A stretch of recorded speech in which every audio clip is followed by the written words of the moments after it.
This episode is brought to you by Shopify.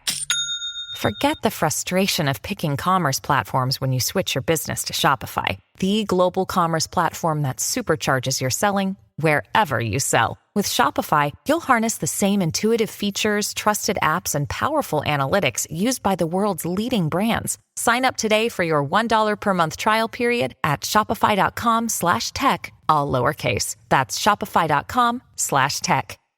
This is how Autism Obsessions can actually help you with 3 essential tips. All that's coming up.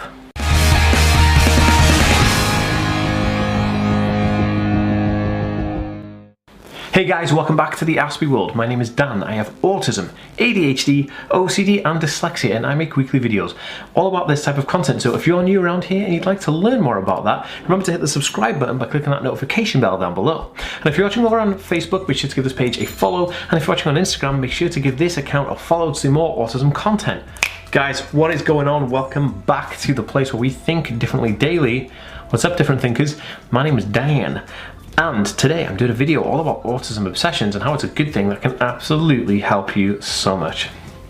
So, having an autism obsession or obsessive interest can be quite can be a negative thing actually, because you could be a hoarder, you could collect too much, spend too much money on things. There's a whole bunch of things that having an obsession with something can turn into an unhealthy obsession, but there is a bunch of things that you can do which is super awesome for like people who want to use it as a superpower or a tool or a weapon in their arsenal, which is super awesome. So I've done this video in a way that I could basically give you 3 tips of how you can actually use it for your advantage basically, and that's basically it. So without further ado, let's get into it. But before we do, I just want to ask, if you haven't already and you want to download my free Autism Life Hacks PDF book, then you can do it at autismhacks.net. All right, let's jump into the video. Okay guys, so number 1 is calming down. So if you find joy and comfort from an obsessive interest or a topic of interest, and like, you know, you feel relaxed and calm when you're studying penguins, right? If you are in a situation where you're worked up or you're stressed or you're going to have a meltdown, then if you start your obsessive interest topic, like if you start reading about penguins or discussing stuff about penguins or looking at penguin videos, then it's going to calm you down and help you feel so much more at ease. So you're using it as a tool to help you overcome something that is, you know, detrimental or negative at that moment in time, which, my friends, is a super awesome, super comfy hack I use all the time, no joke. Okay, so number 2 is finding a job. So if you have an autism obsession with, like, say you're really interested in like computer science and coding, right?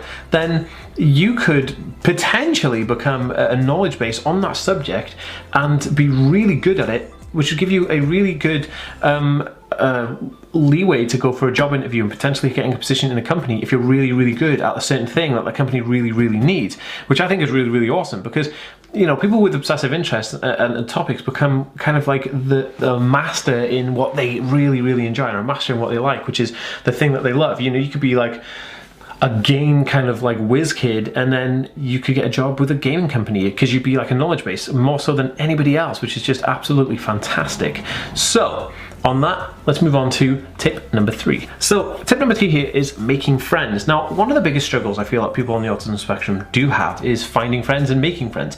And this is due to a bunch of different things: social communication aspects, social conformity, loads of different things that happen socially, which do impact the person's ability to, you know, act in social situations. But there is an upside to having an obsessive interest when it comes down to making friends.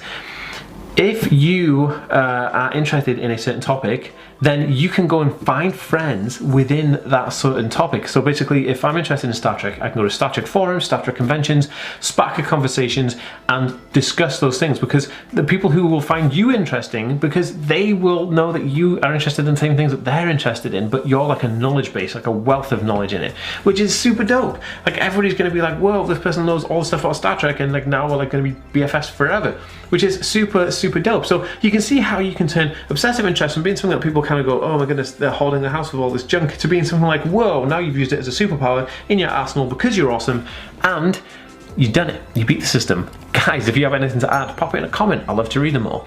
And if you enjoyed this video, give it a thumbs up. And if you found value in it and think somebody else could find value, please share it on your Facebook, Twitter, and Instagram accounts. And I'll see you next time, guys. Peace.